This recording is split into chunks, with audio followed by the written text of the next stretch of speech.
So next steps are putting people at the heart of social care.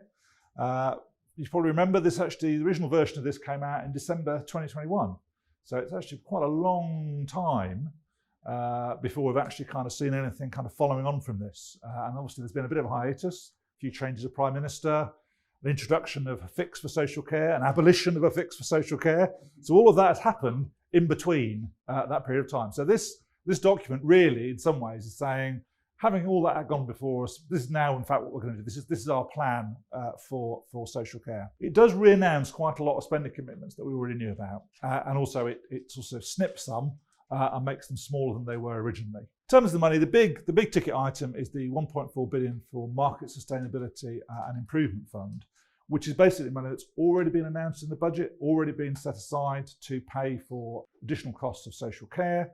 Essentially, that's been funded by snipping bits of money off elsewhere. The view, I think, within central government is it's easier just to give money to local authorities and say, on you go, you sort out social care, we'll just give you the cash. So there aren't actually hugely complex strings attached with this. I don't think there's a single authority that will fail to get access to this fund. I think everyone will kind of benefit from it. The rules about how they distribute it are largely to keep the show on the road. So that's what it's there for, that's what it will do. There probably is quite an emphasis on hospital discharge, but there is, with any funding for social care, there's a lot of talk about hospital discharge. In reality, I think it's really saying to local authorities, here's a big lump of cash, you spend it wisely, you make it work in your area. We're going to have the launch of the Evidence and Partnership with Skills for Care, which is designed about a new care workforce pathway. This figure was originally 500 million. It's now 250 million. But that money hasn't necessarily gone out of the system. That's part of what's gone to pay for £1.4 billion sustainability fund. So some of what's happening is that the money that was going to be spent on very specific things is being put into a much more generic pot for local authorities to spend.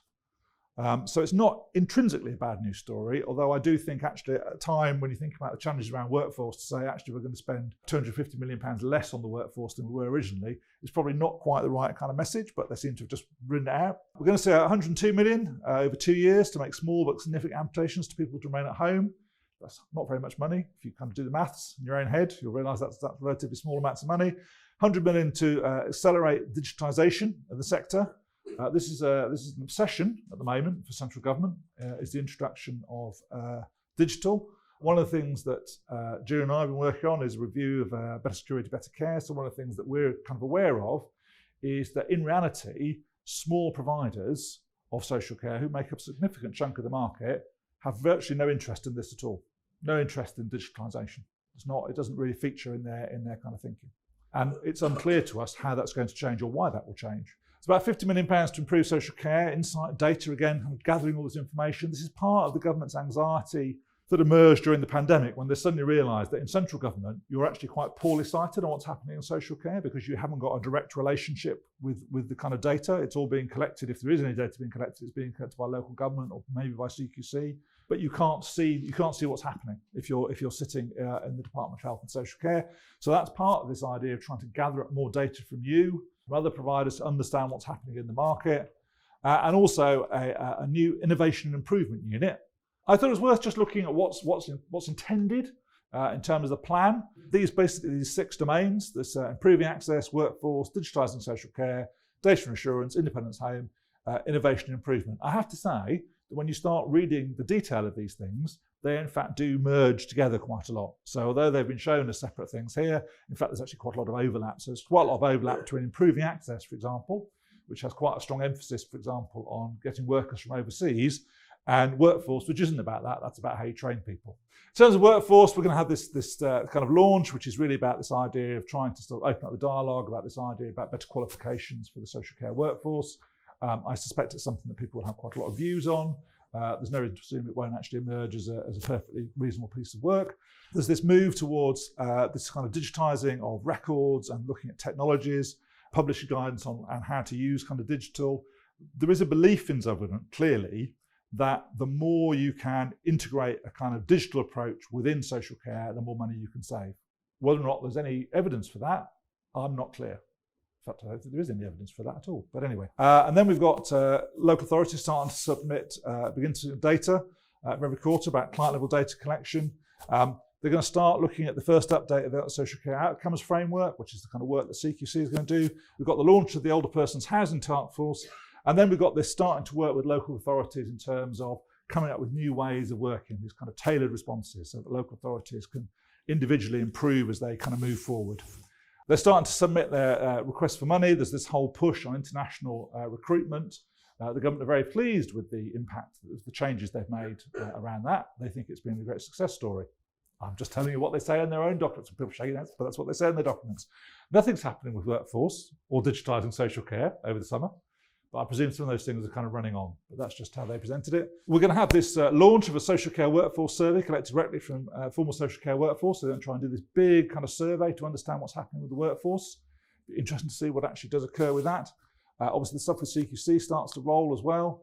Independence at home basically is more money. Again, this idea of more money for local authorities so they can spend more money to try and keep people at home more. Again, it's very much about the interface with health rather than anything else. That's the focus of a lot of this. And then we start having more and more work about trying to develop these new approaches. Because, of course, one of the things that local authorities are going to have to get used to is this new relationship with CQC, which will be a new relationship for many people in local government. And also start publishing information about what they're doing and the interventions they're making. We move forward into the winter. And again, the kind of pattern of publishing the material that they've done, trying to be sort of more in control of stuff. This idea of this assured digital social care record, you're going to hear an awful lot more about that as we move forward. This idea that everybody should have their own digital social care record, user foster user social care. This is something you'll be able to access and populate and manage. Again, it'd be interesting to see if that's actually the reality of what happens. I think it's possibly it may not be the reality of what happens. This idea of trying to publish more data about performance, and then this big push around innovation and improvement in local authorities. This real concern that actually, if you benchmark all local authorities, there's a huge variance in performance. And as you can see, there's going to be this consultation with the care sector. 2024, getting very close to a general election now, in terms of the thinking. You'll notice it gets a bit more sparse at this point. So obviously the kind of everything's kind of following through as you'd expect it to. The Older Persons Task Force concludes, produces some recommendations. And then we get to 2025. Now 2025, there's been a general election before we got to this point. So this may or may not be what's actually happening. Obviously, Deloitte and Law's national minimum provider level data set, that's what you'll have to complete. They're quite interested also in this idea of volunteers. There's quite a big piece about this idea about trying to get more volunteers into social care in the same way that they have these volunteer responders in the NHS. Quite what that's going to look like, I don't know. If it looks like it has legs, we might look at it at some future date. If it looks like something that doesn't have legs and we never hear about it again, we probably won't bother to look at it again. I think the thing about this that's most striking, that this is really kind of more of the same. It's also seeing this idea that the more stuff you do that's digital, the easier it's going to come to make social care work. And the people who provide social care in this country are mostly very small organisations. The small organisations who don't make much use of digitalisation. They might have got a laptop. You're in that kind of territory. And actually, they're not entirely wrong. It's not, the benefits to them are unclear. So although there's lots of benefits from the government's point of view of a lot more kind of digital use of record keeping within social care, it's very unclear if you were running a small home care provider, you knew what your staff were doing, you knew who your clients were, what the benefits would be of investing money in trying to access digital records, for example. Maybe no great benefits to you. So there is a mismatch between the ambition of central government and actually the reality of what the sector looks like and how it works. And then I suppose the last thing for me is this very strong emphasis on learning from others. And I suppose I'm just coming to the conclusion that that's not really very helpful, because actually there isn't a great big mystery about how to run efficient social care and actually monitor their performance in relation to that, as opposed to this idea of some kind of learning process. So that seems to be the strategy. Give more money to local government, don't put too many strings on it, ask them to sort it all out.